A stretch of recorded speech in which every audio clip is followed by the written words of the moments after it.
রাত্রেবেলা রুটি দিয়ে খাওয়ার জন্য দারুণ একটা রেসিপি নিয়ে চলে এসেছি আজকে তোমাদের কাছে। তরকা তো আমরা সবাই খেয়েছি তরকার ডালে বা বাড়িতে থাকা মুগ ডাল দিয়ে, কিন্তু আজ আমি বানিয়েছি মুসুর ডাল দিয়ে দারুণ একটা স্বাদের তরকার রেসিপি। শীতকালের সন্ধ্যাতে ভাবছিলাম আজকে রান্না করব, তারপর হঠাৎই মাথায় এলো এই রান্নাটা করার।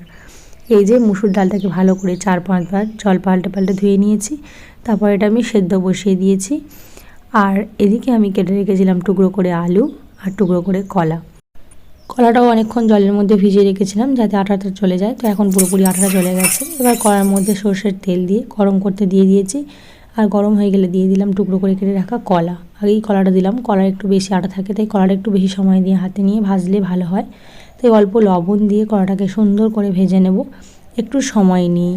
গ্যাসের ফ্লেমটাকে একেবারে লোতে রেখে ভালো করে ভেজে নেওয়ার পর দিয়ে দিয়েছি টুকরো করে কেটে রাখা আলুগুলো। আলু দিয়ে আরও 4-5 মিনিট মতো এইভাবে আমি নাড়তে থাকবো, ভাজা ভাজা হয়ে যাবে ততক্ষণ পর্যন্ত। চাইলে একটু হলুদ দেওয়া যেতে পারে, আমি অল্প একটু হলুদ দিয়ে দিয়েছি, দিয়ে আরও ভালো করে নাড়তে থাকবো। হলুদের রঙটা সুন্দরভাবে সাথে মিশে গেলে, ভাজা প্রায় কমপ্লিট হয়ে গেলে এই যে ভেজে নেওয়া আলু আর কলাটা দিয়ে দেবো। ওই দিকের পাত্রে যে আমি ডাল সেদ্ধ বসিয়েছিলাম, ডালটাও প্রায় হাফ সেদ্ধ হয়ে গেছে, একটু বাকি আছে সেদ্ধ হতে। এই অবস্থাতে দিয়ে দেবো আলু আর কলাগুলো, পুরোপুরি সমস্তটাই ভালো করে সেদ্ধ হয়ে যাওয়ার জন্য।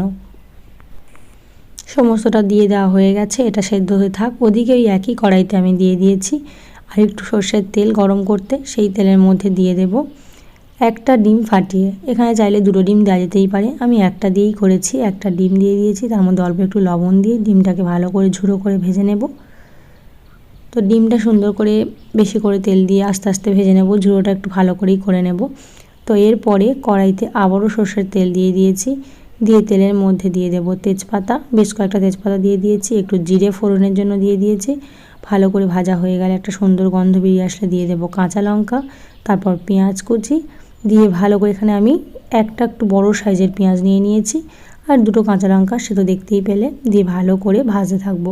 লবণ দিয়ে দিয়েছি যাতে পেঁয়াজ তাড়াতাড়ি সেদ্ধ হয়ে যায়।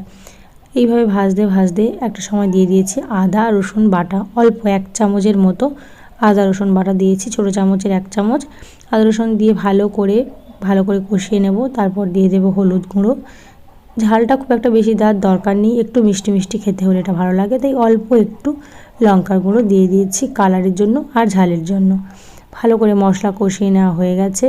এবার ওই যে সেদ্ধ করে রাখা আলু কলা আর মুসুর ডাল একসাথে তেলের মধ্যে দিয়ে দিয়েছি, দিয়ে এটা ভালো করে ফোটাতে থাকবো। প্রায় 7 থেকে 10 মিনিট মতো এইভাবে ফুটতে থাকবে। রঙটা একটু কম এসছে বলে আমি উপর থেকে আরেকটু হলুদ গুঁড়ো দিয়ে দিয়েছি। এবার দিয়ে দেবো ভেজে রাখা ডিমটা।